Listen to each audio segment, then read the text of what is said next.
So this afternoon lecture is about generalized polarization tensors.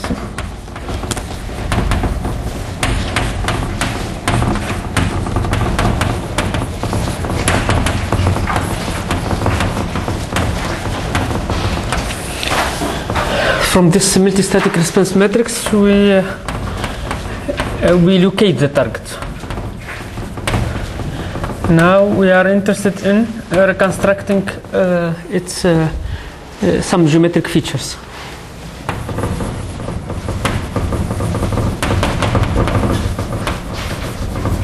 Some approximation to its shape.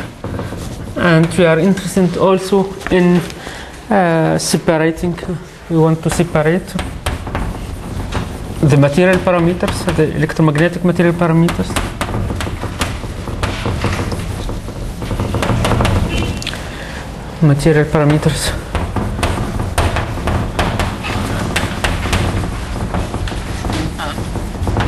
from the volume. As I said this morning, when you have the location, you can reconstruct the polarization tensor. But the polarization tensor is a mixture of polarization tensor is a mixture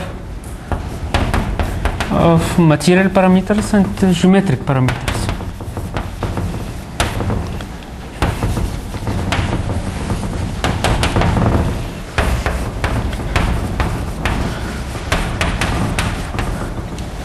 There is no way to separate.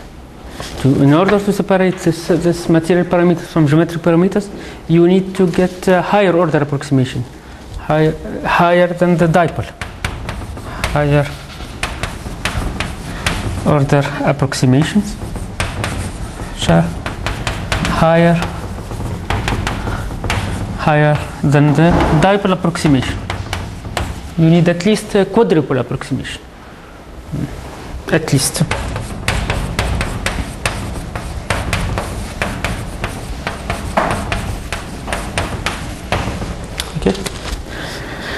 So these higher order approximation would be in terms of generalized polarization tensors. So let me start with abstract formulation of this generalized polarization tensors, and then I will relate them to multistatic response matrix data. Okay. I will first give the definition of generalized polarization tensors, then some properties, then their shape derivative,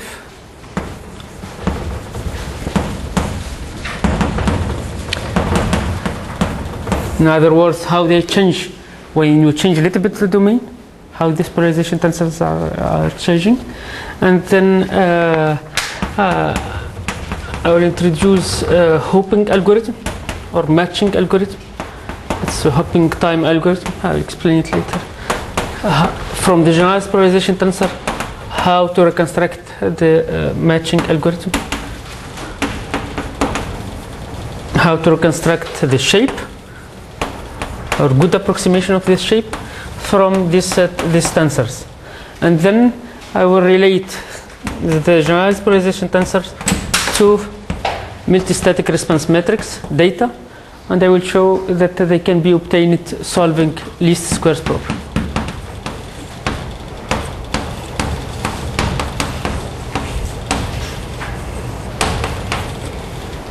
And I will discuss, this is one of the most interesting things in this today lecture, resolving power. Means how many of these can I reconstruct given signal to noise ratio. So given signal to noise ratio in the data, in the MSR data, how many can I reconstruct? How many of the generalized polarization tensors can I reconstruct? And actually the quality of the reconstruction using this algorithm is a function of the number of generalized polarization tensors I'm using. If I'm using only the first one, the polarization tensor, then I will reconstruct ellipses. If I'm using two, they will reconstruct something slightly different from the ellipse. If I'm using three, then I will get other forms, more richer space. Okay. So what's the definition? I we'll take, I will make it in R2 just for simplicity. I will take alpha, it's alpha 1, alpha 2 in N2. Okay, this is a multi-index.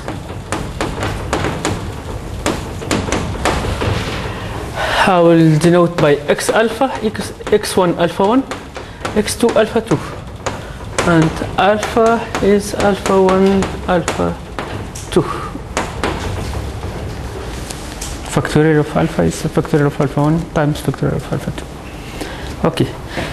Generalized polarization tensors are given by this one. They are tensors. They depend on the contrast lambda. If it's a conductivity problem, lambda is equal to k minus 1 over k plus 1 over 2k minus 1. K is the conductivity of the inclusion, but it's a number. It's a number. The only constraint on this number, its absolute value is larger than 1/2. For any number which is larger than 1/2, we can reconstruct the polarization. We can write down that the polarization tensors associated with this number and some domain B. So we pick up number, we keep up domain B is equal to the integral on dB of lambda A minus KB star minus 1 of the normal derivative of d alpha times y beta d sigma y. Okay. So actually this notation is lazy. So this one is the operator on the function dx alpha dy on the variable y, right? Okay. So y lambda larger than 1/2, Kellogg's lemma says that this is invertible. At least for C1 alpha boundary. Actually, it's invertible even for Lipschitz boundary. Okay, we apply it on normal derivative of the function x to x alpha, and we multiply this by y beta, and we get a tensor. We call it generalized polarization tensor. I will relate it to this high multipolar approximation, this quadrupole and multiple approximations in this lecture. Okay, what are the properties of this polarization tensor? There are symmetry properties. Means I'll take A alpha and B beta, alpha in I, beta in G. This is A and G are two finite index sets. I will assume that sum of A alpha x alpha is a harmonic polynomial.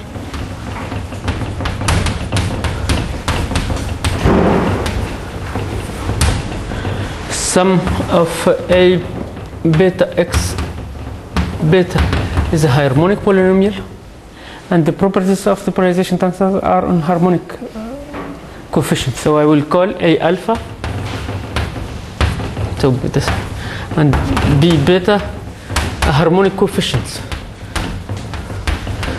Harmonic coefficients means that these polynomials are harmonic polynomials. So here alpha is in A, and here beta is in G. It's finite sets, it's polynomial. Okay. All of the properties I will explain are in harmonic polynomials. And there is a reason, so I will explain it after when I relate this generalized polarization tensor to multistatic response matrix. So symmetry is this one, A alpha B beta, M alpha beta, for any lambda larger than 1/2 and for any domain B. This is the same as A alpha B beta, M beta alpha of lambda and B. There is symmetry. when exchange alpha and beta, this is same. Okay, there is a positivity. So this is generalized the symmetry of the polarization tensor. So polarization tensor, it was what? It was this matrix, lambda A minus KB star minus 1 of nu y. So it corresponds, polarization tensors, the one I introduced on Tuesday, it corresponds to alpha equal beta equal 1. This is polarization tensor. We said that polarization tensor is symmetric. It's symmetric on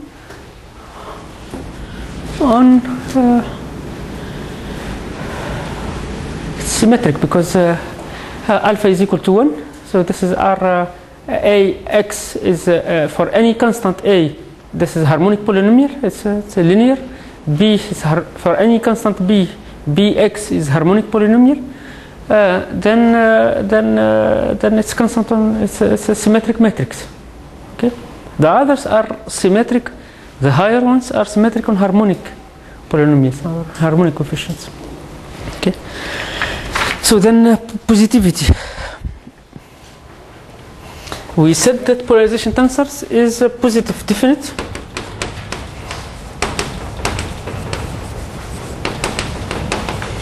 If k is larger than 1/2, is k larger than 1, which means that if lambda is larger than 1/2, and it's negative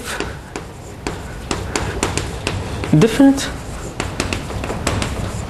if lambda is smaller than minus 1/2. Okay, we'll prove the same for the polarization, generalized polarization tensors. So let's put them here.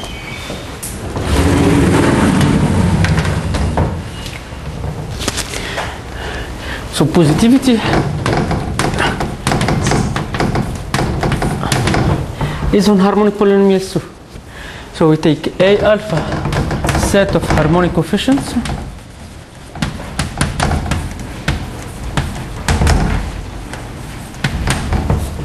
then have sum of A alpha, A beta, M alpha beta. This is actually, I have a formula. I will give you the formula. This is k minus 1 over k plus 1. So k would be, given lambda, I will find there is a unique k such that lambda is equal to k plus 1 over 2k minus 1. If the absolute value of lambda is larger than 1/2, there is only 1. Okay, it's here. Times k qd qb of single layer potential of phi plus f. It's a complicated formula, but all the terms are positive. Plus qrd outside B of single layer potential of phi plus qd of f. So what is f? F is the sum of A alpha x alpha. This is harmonic polynomial. What is phi? Phi is lambda A minus kd star of B minus 1 of f. Okay, this is density on the boundary. What is q? Q of d is the integral on d. D is either B or RD over RD outside B. QD of some function u is equal to this one, the gradient of u square. So this is positive term. It's like energy. This is energy identity. This is positive term. This is positive term. This is positive term. So the sign of this guy is the sign of sign of k minus 1. So if k is larger than 1, or equivalently lambda is larger than 1/2, then sum of A alpha, A beta, M alpha beta, this is positive for any harmonic coefficients A alpha, set of harmonic coefficients A alpha. If it's smaller than 1, then it's negative.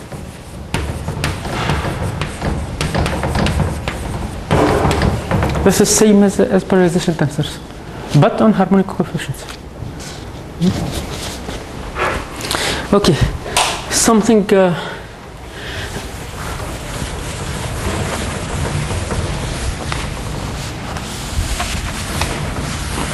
more important for us is if uniqueness. If we know all of these polarization tensors, we know the domain and we know the constant lambda.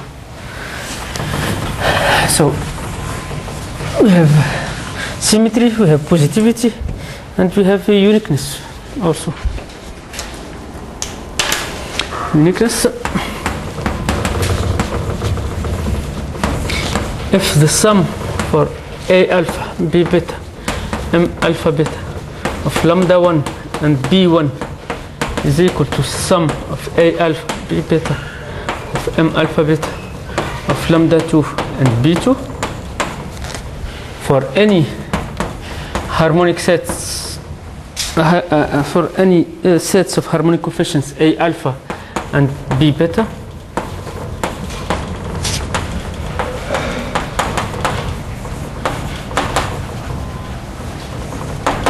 then lambda 1 is equal to lambda 2, and more important, B1 is equal to B2. So the polarization tensors characterize completely the geometry. If you know all of them, we know the geometry. Okay. Now we can relate these polarization tensors to harmonic moments. Okay. So this is Wigner type estimates.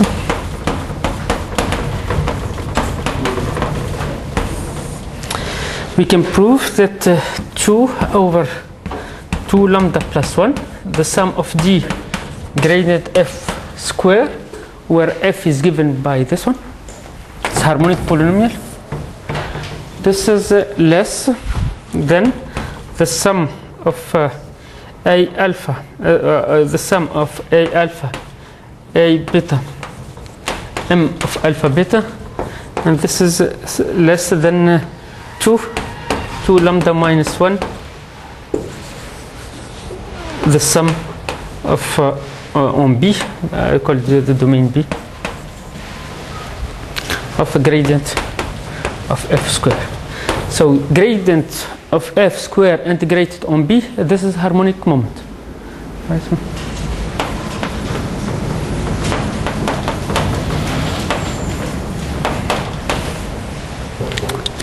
If we know the polarization tensors, we know this quantity. These are just coefficients. Okay.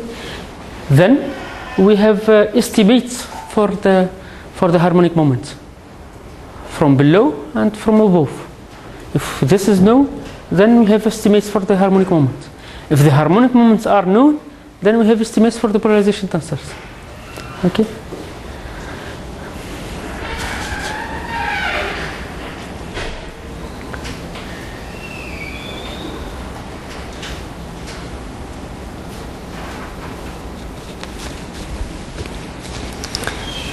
So polarization tensors can be estimated from harmonic moments, and harmonic moments can be estimated from polarization tensors. And the estimates are sharp if these two constants are close. Okay.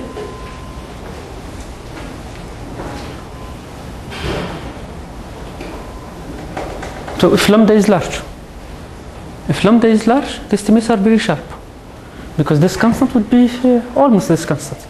So these harmonic moments would be almost these guys. So if lambda is large,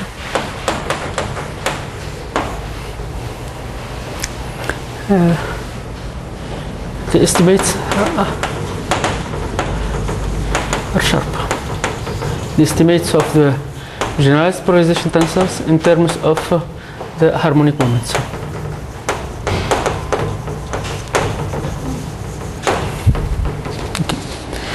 Now, last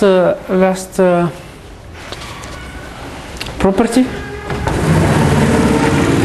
is monotonicity.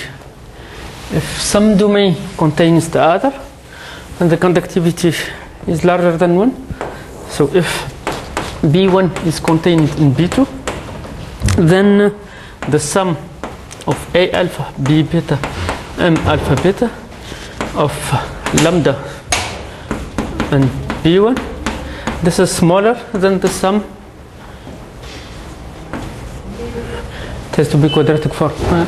The sum of A alpha, A beta, M alpha beta, lambda B2, if lambda is higher than 1/2. It's larger if lambda is smaller than -1/2. Okay. So if B1, B2 is containing B1, the polarization tensors are of B2 are larger. This quantity. Harmonic mononomials. Now I would introduce. As I said, all the properties I was giving are on harmonic, coefficients. But there are many choices for harmonic coefficients. We can choose whatever we want. There is a very particular choice and interesting choice. Particular choice for our today analysis. It's the most appropriate one. We can choose A alpha in such way A alpha n x alpha is equal to, in dimension 2, is equal to Rn exponential En theta. This is x1 plus I x2 to the power n. We can choose this harmonic coefficient in such a way that, because this is harmonic polynomial. Okay. And sum of B alpha m x alpha x B beta m x beta, this is R to the power m exponential Em theta. Okay. Then this guy would be what? I will. Let's because we don't need. We need just A. Okay. So this is one. I will choose it. The particular harmonic combination is A alpha n, A beta m. Means that here the sum on alpha is equal to n, and here the sum on beta is equal to m. Okay. This one would be what I would call n, mn. Okay. Of lambda and b, and I will call the contracted polarization tensor. Okay. It depends on m and n, and mn are in n times. Okay. And because I have another choice, the second choice is to make take complex conjugate here. Okay, and then I will call it with this complex conjugate. I will call it second contracted GPTS. I put 2 here, and if without blue, I will put 1. So I have from the generalized polarization tensors, I have 2 contracted tensors, and these 2 contracted tensors are the indices here are in n, which is much more convenient than having indices in n times d. Okay. Now, these contracted polarization tensors will have a very simple translation, rotation, and scaling properties. Very simple. So let me give these properties. So why we are interested in rotation properties? So we take a domain B and we translate it. And we want to relate the generalized polarization tensors of B to the generalized polarization tensors of translation of B. We take a domain B, we rotate it by some angle theta, and we are interested in having the generalized polarization tensors of rotated domain in terms of generalized polarization tensors of the original one. Do we want to scale the domain and get the generalized polarization tensors of the scaled domain in terms of the generalized polarization tensors of the original domain?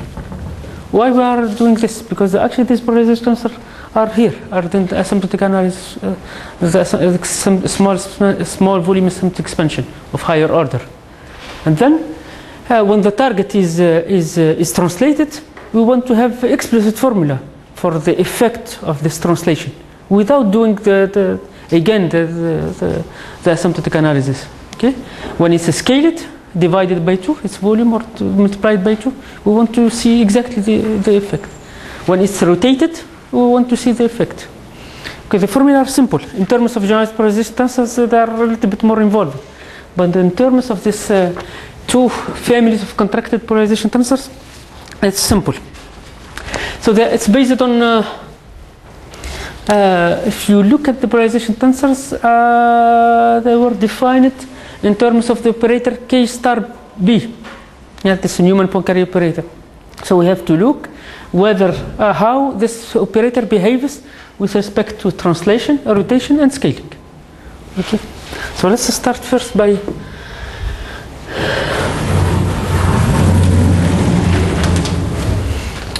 KD star.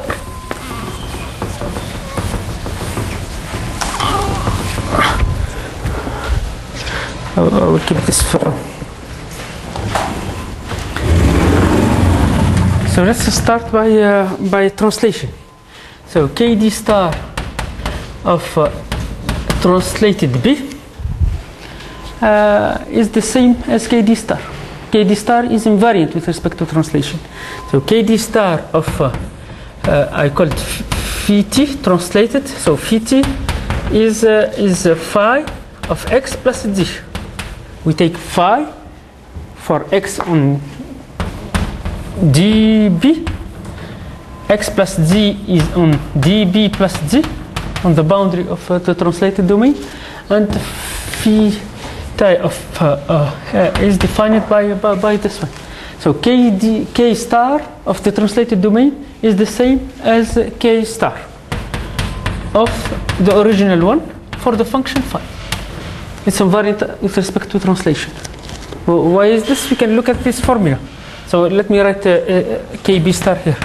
KB star of B, some density phi, it's equal to 1 over 2 pi, the integral on B, x minus y, mu x, scalar product, x minus y square, phi y, d sigma y. This is the formula. So when we translate it, this will stay unchanged. We translate y, we translate x. Okay, and nu is unchanged. Nu is the normal to b. Same for rotation. K star of rotated domain of the rotated function is the same as KB star of the original domain. So phi rotated on y rotated is the phi of y. For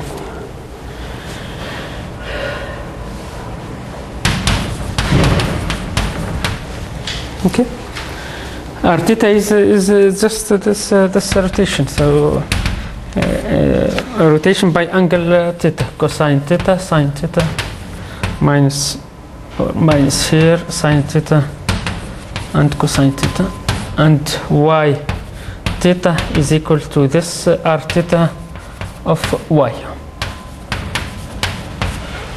Okay.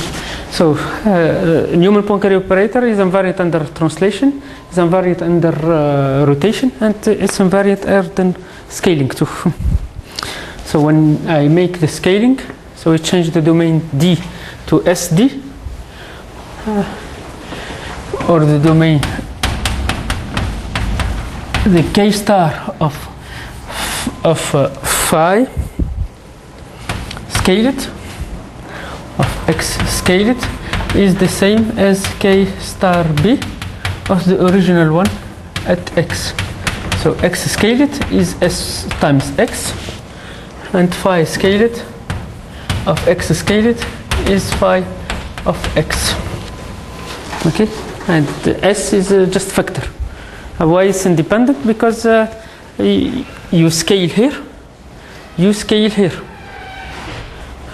From here you will get s, from here we will get s square, but from this change of variable you will get s. On the normal, if you scale the domain, the normal doesn't change. So you get s square over s square. It's invariant under translation. So kb star is invariant under scaling. Kb star is invariant under scaling, translation, and rotation. Now we go back to the formula for generalized polarization tensor. What's the formula for generalized polarization tensor? Yeah, it's or what's the formula for this one? For this one, it's this one. Let me write it for n1.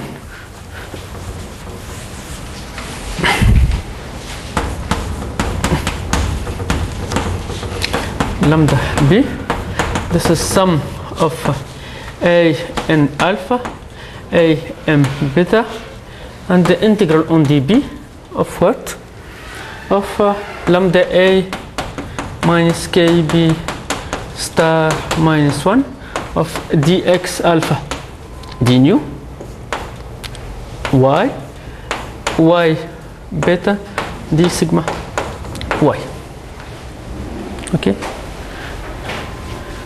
So actually this is the integral on dB of lambda a minus kb star minus 1 of normal derivative of the sum of a alpha n x alpha and on y, and the sum of a beta m y beta.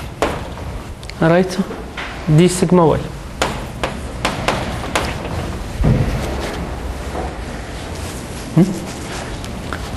So here sum on all alpha equal m, and here sum alpha equal m. So this one is what? Is r to the power n exponential e m theta, and this one is r to the power n exponential e m theta. Okay. So n theta of x, and here r n theta of y. Okay. So when we do scaling or translation or rotation, you have explicit formula, because this one is invariant. Kb star is invariant. So what are the formula? N m n1 of, so I will forget about lambda because it's fixed. Okay. Rotated domain is equal to exponential e m plus n theta, the contracted polarization tensor associated to the original domain. This is the formula. We rotate, we multiply by exponential e m plus n theta. If we are interested in the second one, the one with complex conjugate here, we will get just different sign. So it will be, if we change 1 to 2 here, it will be minus m plus n and 2 here, because we complex conjugate the second one. This one would be minus m plus n. Okay, if we are interested in scaling m n 1 of s beta, this would be s to the power m plus n n m n 1 the original domain, and this is the same formula for 2. Scaling is the same. 2 here, you put 2 here, and you have the same factor, because scaling is about this variable. Complex conjugate is the same. Now a translation.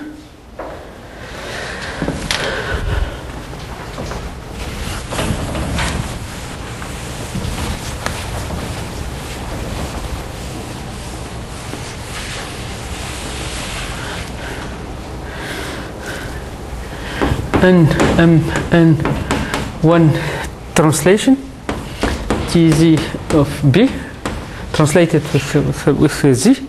It's a slightly different formula, slightly more complicated, but it's analytical formula.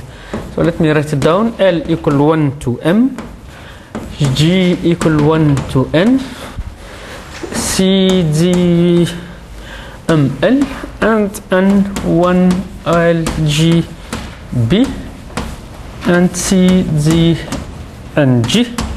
What is this function? CMN. This is Mn times Z to the power M minus N. So this is factorial. My notation is CMN, and the other one is defined by the same formula. Okay. So what is remarkable is when you translate domain B, the contracted polarization tensors of order Mn is function of polarization tensors of order smaller than Nmn. You don't choose the other ones. So you assume that you have a domain B. You know all of its polarization tensors for M plus N smaller than 2K.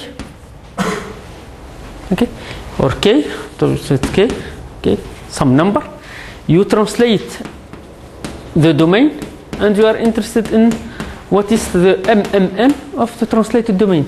It's function of these ones, from 2 to a function of M L G of the true one, but for L plus G smaller than K. So you don't choose the higher ones. Use only the lower ones. So translation formula uses lower order contracted generalized polarization tensors. Okay? It doesn't choose the higher ones.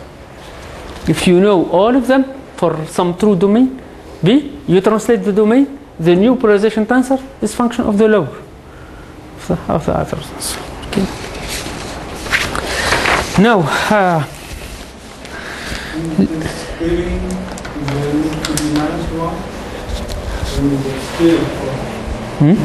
for the scaling.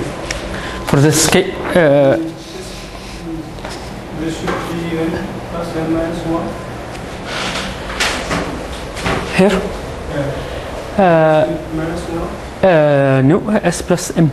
Actually, in the it's S M plus N plus D minus 2, and dimension is 2. Since there is a derivatives. I'm sorry. I mean, Why the scaling is S M plus N? So you have. say that there is a derivative on that. Yeah, but you forget about this one. So you have S here, you have Sn minus 1 here, you have Sm here, but you have S here. Huh? Actually, you have S. This one is on the boundary. So you have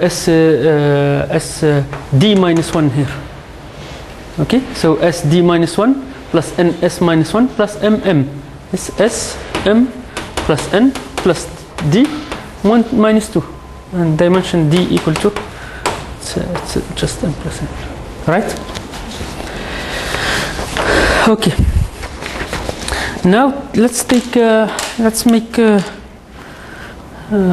these calculations.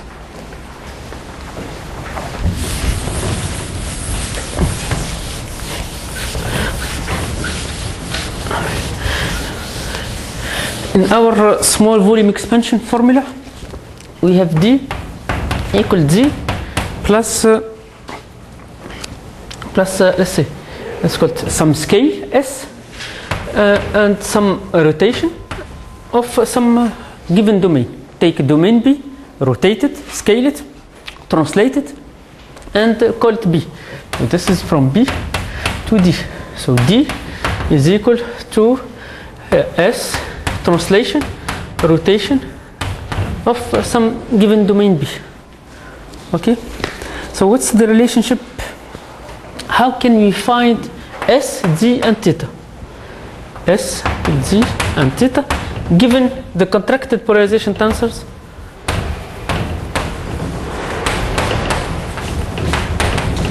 of D and B. Is there any relation? To find this translation parameter, the scaling parameter, and the rotation parameter. Okay, so actually it's algebra. So assume that W is equal to S exponential E theta, this complex number.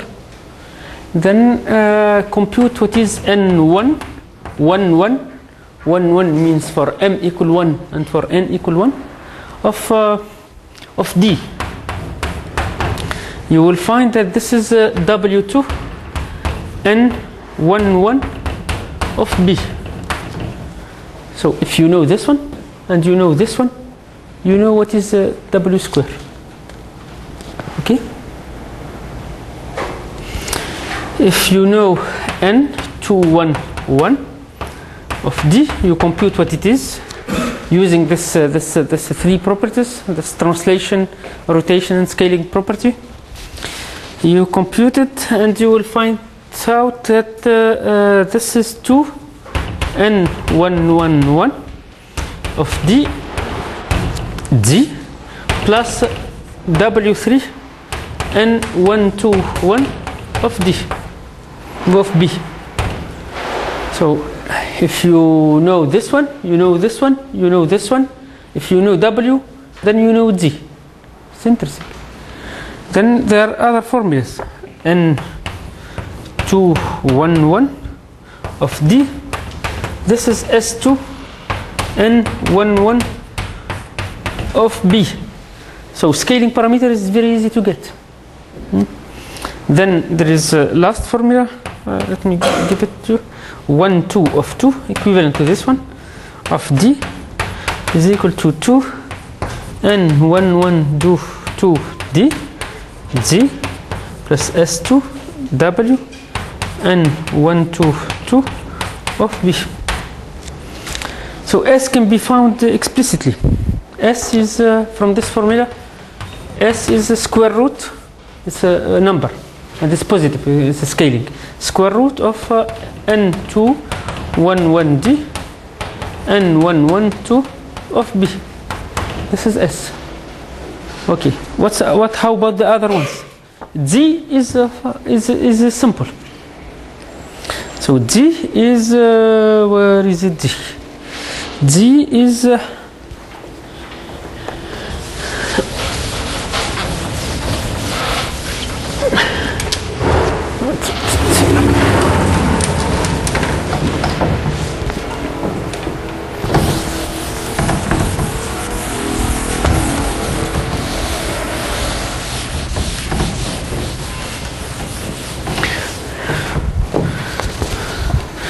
so D is N112 of D over N112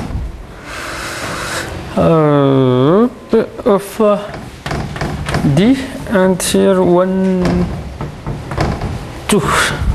Let's check.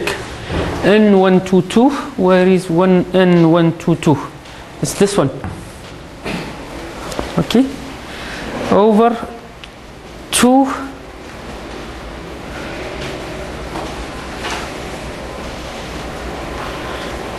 it's a slightly N122.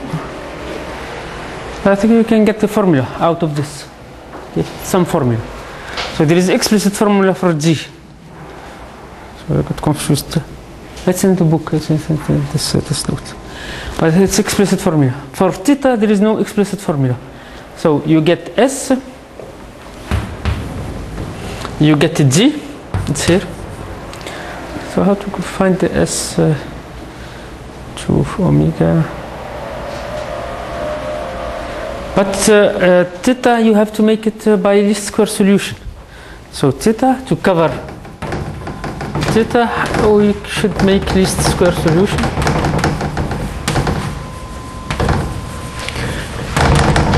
Actually, to cover exponential e p theta, you have to solve minimum on theta of n1 td sr theta b minus n1 of the given domain of d square root of f is Frobenius norm, plus n2 tz sr theta b minus n2 of d square, and where n1 and n2, these are the truncated complex CGPTS matrices of order p over 2 times p over 2. So you put all of these terms in Mn up to p over 2, you form this matrix, and you minimize the discrepancy between what you compute for given theta. You know S, you know Z. The only thing that you want is to determine theta. What you compute minus what you observed. And then you will get theta. Actually, you will get the solution would be exponential e peta theta. Okay. Good. Now, let me introduce the shape derivative of this generalized polarization tensor. So no question for that?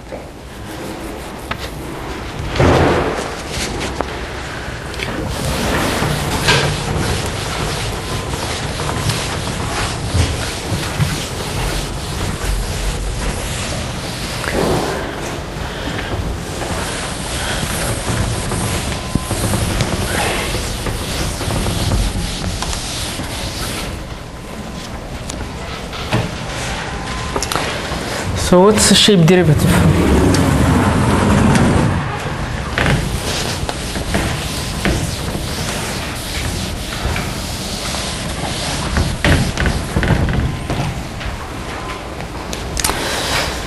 We'll take domain D. Okay. We know it's a polarization tensors M alpha beta given lambda of D. Then we will perturb a little bit D. Change its boundary. This is blue one. And we will call it D delta. And it is described by x plus delta some function h of x, nu of x, for x on the boundary of the imperturbed domain. So we take a point x, okay, here. This is nu. And the changes are in terms of a small parameter times some function. This is you deform your domain, the boundary of your domain. Okay. With respect to the normal, other deformation will have no effect.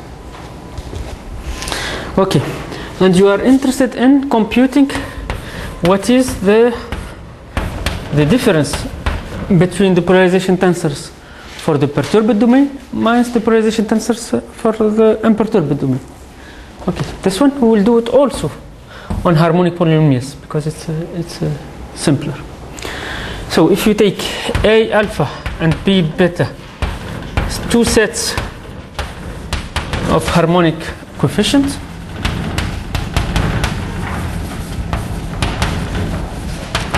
then you can prove that the sum of A alpha, B beta, M alpha beta of D delta minus M alpha beta of D, this is equal to, we make asymptotic expansion in terms of delta. So this is delta times K minus 1, K is the conductivity here, 1 is the conductivity outside, times the integral on the boundary, d, imperturbed one, h is the perturbation, local perturbation at the point x, times d nu minus dv d nu minus plus 1 over k du dt minus dv dt minus integrating over the boundary. That's all. Plus, this is a leading order term, plus rho of delta 2, second order term. So this term is called the shape derivative, this one, without delta.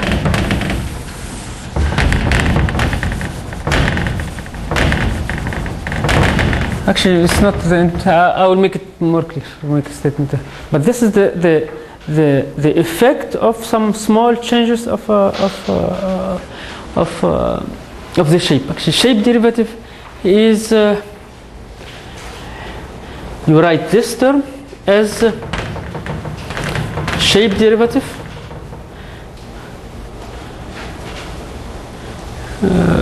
shape derivative is something applied on h. So shape derivative would be this one. I don't know how to call it, but ds, the differential of with respect to the shape of this quantity of sum a alpha b beta m alpha beta ds of this guy is equal to k minus 1 times this thing.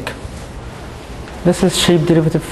So shape derivative applies on h to get the whole quantity. Okay, applies on delta h to get the whole quantity.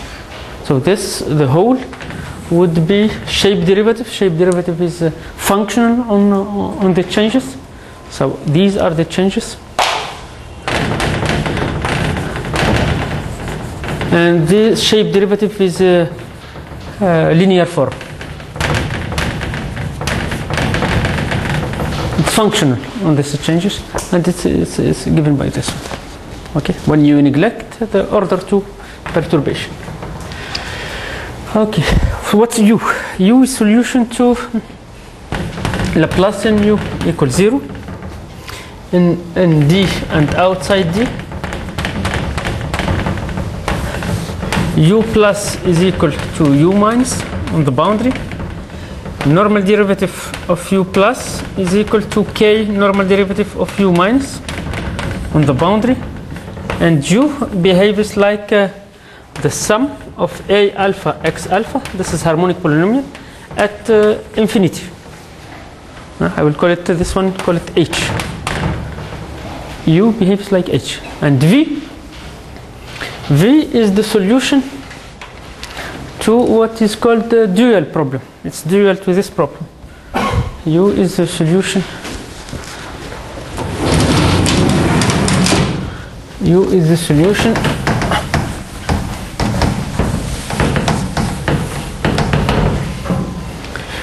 V is the solution to the dual problem. Dual problem is Laplacian V equals 0 in D and R2 minus D. V plus would be discontinuous, so KV plus is equal to V minus on the boundary. Then normal derivative would be continuous on the boundary, and V behaves like the sum of B beta x beta, which is called f of x at infinity. So given D, V can be computed. Given D, U can be computed. So given D, the shape derivative of generalized polarization tensors with respect to the boundary, the shape derivative, can be computed. Okay. Now let's compute this for disks and see what is going on. So for disk, V is explicit and U is explicit. So let's take the disk of radius radius 1 and centered at the origin. This is my domain D. Okay, so U will be given by, and here let's take take the particular this particular combination, this to get the contracted polarization tensors. Okay, so this H would be what? R to N exponential E n theta, and this F would be exponential E m theta Rm. That's all.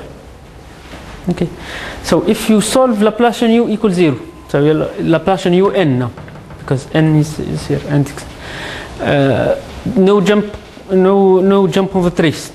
That's a jump on the normal derivative, and this behavior at infinity. If D is disk, then it's explicit, and you can write it down. Un of x will be given by 2 1 plus k Rn exponential E n theta for r smaller than 1 inside the disk, and outside the disk it's given by 1 minus k 1 plus k 1 over Rn plus Rn exponential E n theta. So Rn exponential E n theta harmonic function, okay, because it's harmonic polynomial. So this is the formula for m. For v, Vm would be Vm of x. X is r theta in polar coordinates. Would be something similar. 2k 1 plus k r to the power m exponential E m theta for r smaller than 1, and 1 minus k 1 plus k 1 over 2 r to the power m plus r to the power m exponential E m theta for r larger than 1. The only difference is that this one is continuous because of this one. It's a jump of normal derivative satisfied this flux continuity condition, and this one is discontinuous, but its normal derivative is continuous. That's all. Okay, so let's compute what is the Un. What is the normal derivative?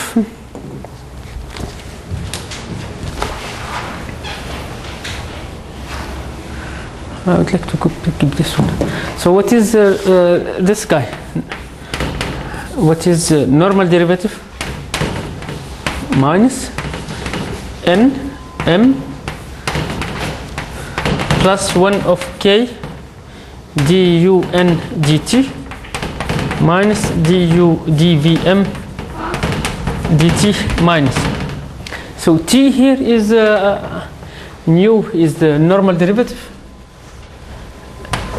Nu is the normal and t is the tangential. Okay. So what's this quantity?